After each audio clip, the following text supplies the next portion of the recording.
Hello అండి. ఈరోజు మన రెసిపీ మల్టీగ్రెయిన్ దోస. దోసని అందరూ ఇష్టంగా తింటారు. ఆ ఇష్టంగా తినే దోసనే కొంచెం హెల్తీగా అయితే ప్రిపేర్ చేయబోతున్నాము.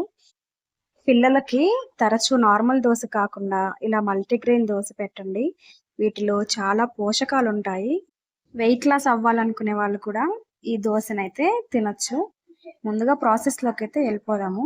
ఒక గిన్నె తీసుకొని అందులో ఒక కప్పు నిండా పెసలు, అలాగే అదే కప్పుతో రైసు, పచ్చెనగపప్పు కూడా సేమ్ క్వాంటిటీతో అదే కప్పు నిండా తీసుకోవాలి. అలాగే పల్లీలు, ఇప్పుడు సగ్గుబియ్యం తీసుకోవాలి. ఒక కప్పు మినపప్పు వేయాలి.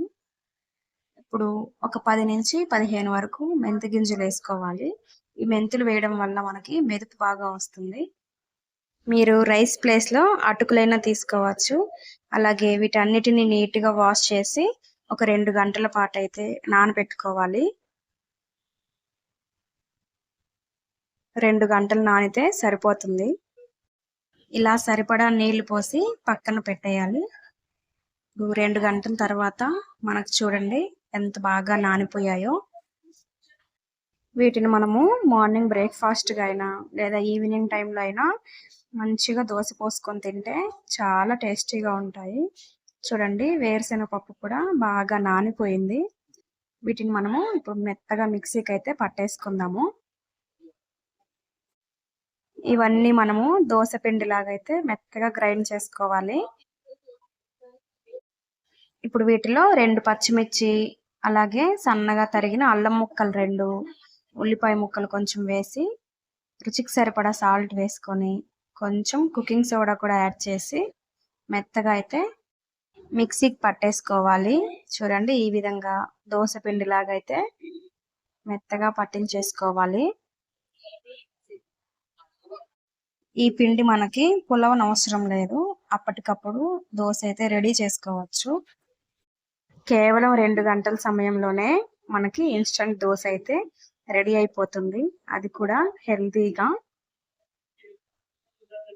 ఇప్పుడు మనము స్టవ్ పైన ప్యాన్ పెట్టుకొని అది హీట్ అయిన తర్వాత ఈ విధంగా దోసనైతే వేసుకోవాలి. మాక్సిమం మీడియం ఫ్లేమ్‌లోనే ఉంచి ఉడికించండి. ఎందుకంటే హై ఫ్లేమ్‌లో ఉంచితే ఇది మాడిపోతుంది.